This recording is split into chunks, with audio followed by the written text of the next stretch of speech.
Komisi Pemilihan Umum, atau KPU, memiliki tanggung jawab krusial dalam memverifikasi beragam dokumen, termasuk kesehatan calon presiden, untuk memastikan integritas proses pemilihan. Hal ini mencerminkan komitmen KPU dalam menjalankan tugasnya dengan penuh tanggung jawab dan objektivitas. Seiring dengan itu, proses verifikasi mencakup kunjungan ke kampus guna memastikan keaslian diploma yang diajukan oleh calon presiden.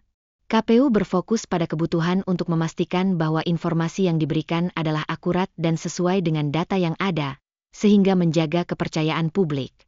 Namun, meskipun KPU telah melaksanakan verifikasi, terdapat kemungkinan bahwa kampus dapat melakukan kesalahan dalam proses tersebut.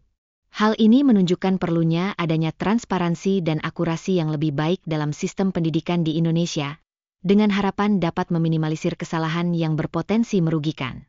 Dalam konteks ini, pernyataan dari Universitas Gadjah Mada atau UGM menegaskan bahwa Jokowi berpartisipasi secara aktif dalam Tridharma Pendidikan Tinggi. Poin ini mencerminkan tanggung jawab dan komitmen yang diemban oleh mahasiswa dalam menjalankan kewajiban akademik mereka. Namun, terdapat kekeliruan yang terjadi saat menyebutkan Fakultas Kedokteran, yang memunculkan pertanyaan mengenai keakuratan informasi terkait latar belakang pendidikan Jokowi.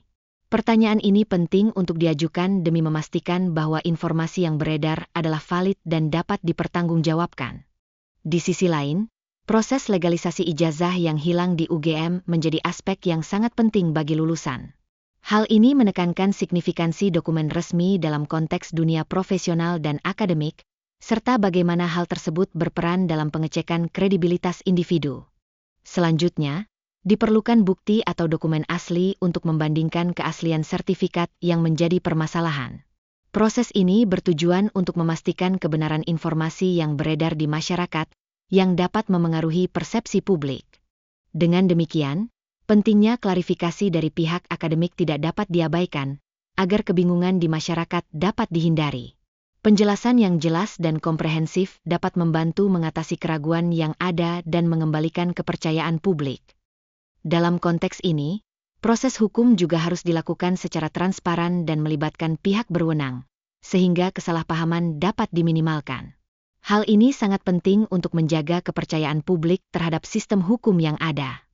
UGM dan para profesor berperan penting sebagai saksi dalam memastikan kejelasan dalam proses hukum yang akan dilakukan. Keberadaan mereka mutlak diperlukan agar semua pihak dapat memperoleh keadilan dan legitimasi dalam hasil yang diperoleh.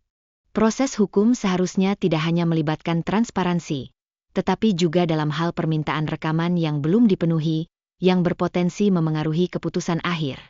Ini menyoroti perlunya akuntabilitas dalam institusi pendidikan, agar semua keputusan dapat dipertanggungjawabkan.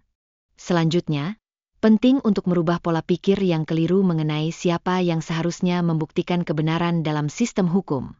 Hal ini menunjukkan bahwa beban pembuktian seharusnya dipikul oleh pihak yang mengajukan tuduhan, bukan sebaliknya. Akhirnya, proses hukum harus dilakukan dengan integritas, transparansi, dan akuntabilitas, guna menjaga kepercayaan publik terhadap sistem peradilan. Di sini, pendidikan hukum bahkan memiliki peran yang sangat vital dalam membentuk pemahaman yang lebih baik mengenai proses hukum yang ada. Tidak dapat dipungkiri bahwa media sosial seringkali memperparah situasi dengan menyebarkan informasi yang tidak akurat. Oleh karena itu, perlu adanya pengawasan yang ketat agar fitnah tidak menyebar lebih luas dan merusak reputasi individu atau lembaga. Dalam konteks ini, pertanyaan mengenai siapa yang menciptakan panggung dan siapa yang berperan di dalamnya menjadi sangat relevan, terutama dalam ranah media dan politik. Hal ini menggambarkan kompleksitas hubungan antara aktor dan masyarakat yang perlu dipahami dengan baik.